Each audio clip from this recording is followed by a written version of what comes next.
This podcast is proud to be part of the TalkSport Fan Network. TalkSport. Powered by fans. Hello and welcome to another edition of the Blues Focus Match Preview Show. And today we are taking you through the action that's set to unfold on Saturday. It's sold out St Andrews once again. Fantastic job from the fans to keep these games getting sold out, and just shows that there's interest in the club now and a reignited hope that we can really aim towards the right direction. And Peterborough United up next off the back of a 2-0 win against Rotherham, where I'm pretty sure we had control throughout the whole game, didn't we? There wasn't really any signs that we were going to slip up in that game, and it was Iwata and Stansfield that got the goals.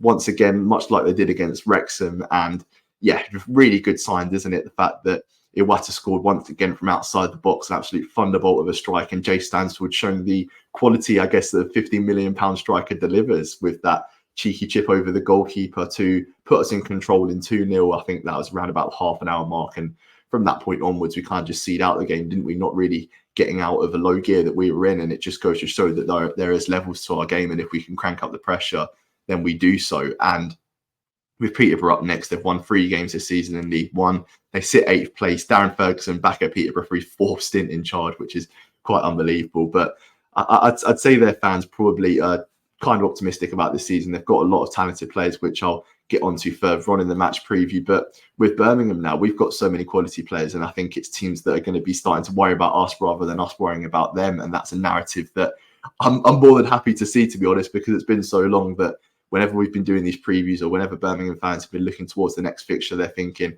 oh, we're going to lose this one. We're going to have to really be patient and suffer without the ball and all that kind of stuff. But now we are really taking games to teams and we have possession of the ball. I mean, the statistic, like I said earlier on in the Blues Focus podcast, the fact that no team in the EFL has kept more possession than us this season, it just really goes to show the control that we're keeping in the games and the fact that the game is being dictated at the tempo that we want to. And Chris Davis is really the guy to praise for that, because I don't know if people have seen that video on Sky Sports where they showed Chris Davis in action in the training pitch with the instructions he's given to players and that bird's eye view really of the shape that we've got and the patient build up and the passing patterns he wants to implement. And just goes to show that we've got a really top quality coach. You wouldn't think he's in his first role properly in charge of a club, but there you go. I mean, someone of his age as well, I'd say he's in his mid-30s, isn't he? Just goes to show that you don't have to be a wise head to succeed in English football. It just really is down to tactics and being a real student of the game, which he has been throughout his 15, 20 years. He's already been involved in coaching, working under the coaches that he already has. But with Peterborough, I'm sure they're going to offer some sort of test. The fact that in League One last season, they were the top goal scorers, so they certainly know where the back of the net is.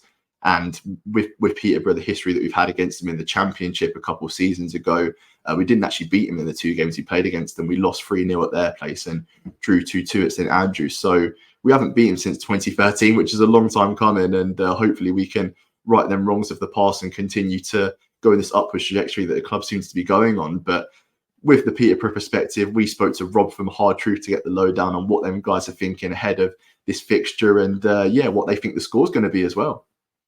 First thing, fans' overall sentiment on the start to the season, aims and thoughts on Darren Ferguson. Mixed bag, I'd say. We've made the playoffs the last 2 seasons, so a lot of fans expect us to be right up there again and challenging from the off.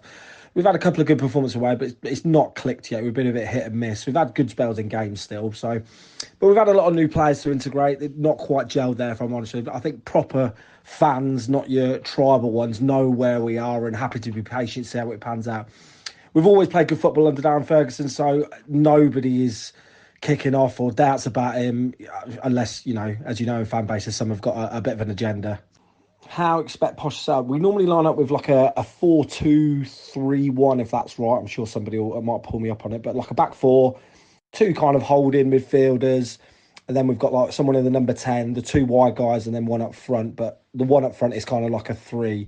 So, the fullbacks and wingers under and overlapping. It's a possession-based game we play, a lot of pressing and pace, basically, from the front three. We have changed to a back 3 recently with wing-backs, and even I think we went to a flat back 4 against Orient. So he has tinkered a little because of the start of the season, but I think we'll go back to that normal formation with the 3 kind of trident attack.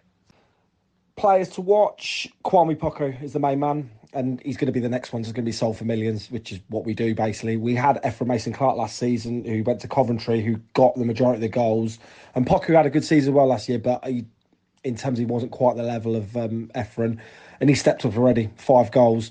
Behind him, I'd say Archie Collins in midfield. He dictates our play, very comfortable on the ball and very much that glue in the middle. He might not be standout, but just class on the ball and what he does for us.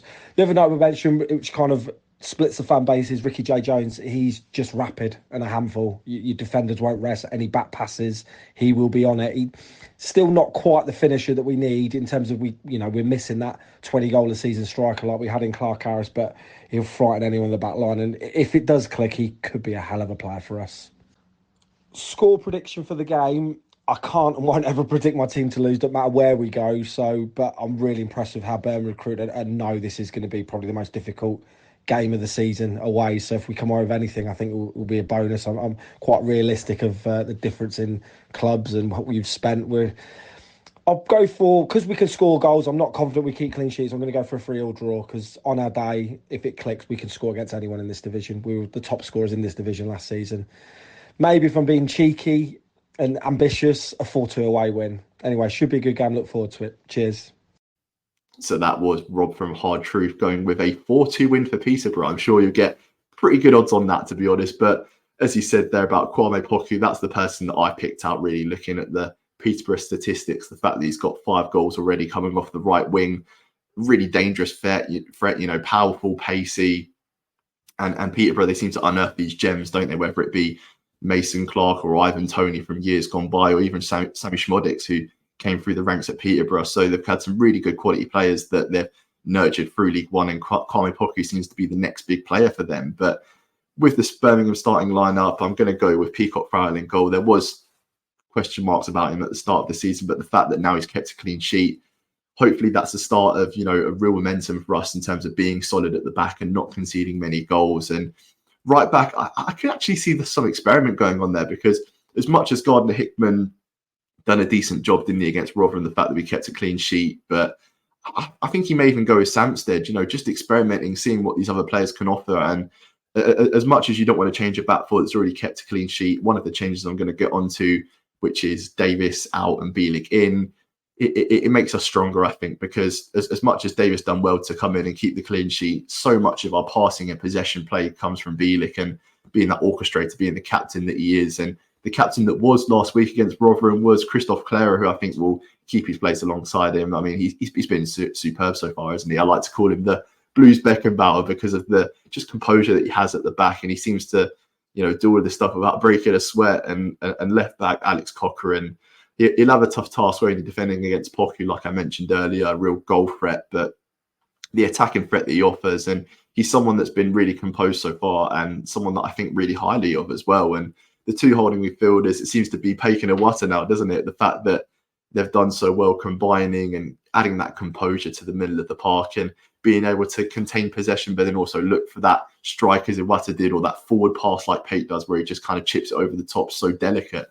And the forward three in behind, well, I'm going to say in behind Jay Stansfield, because I think Alfie May seems to be dropping deeper, doesn't he, under Chris Davis? And I do think he'll come back in for the Peterborough game, because he was on the bench against Rotherham. It was rumoured that he had a bit of an illness. That was one of the reasons why he was on the bench. But I imagine he will come back in, because he's got 4 goals this season. And as much as this dynamic between Stansfield and may play out further on the season, where there could be one picked over the other, I would like to see both start in this game and both offer a very good goal threat. And through the middle, Willem Willemsen, someone that actually has impressed me in the last couple of games with his work rate. I think his work rate's been superb, and something that has been picked up by Chris Davis in his post-match interviews. The fact that he covers so much ground, doesn't he?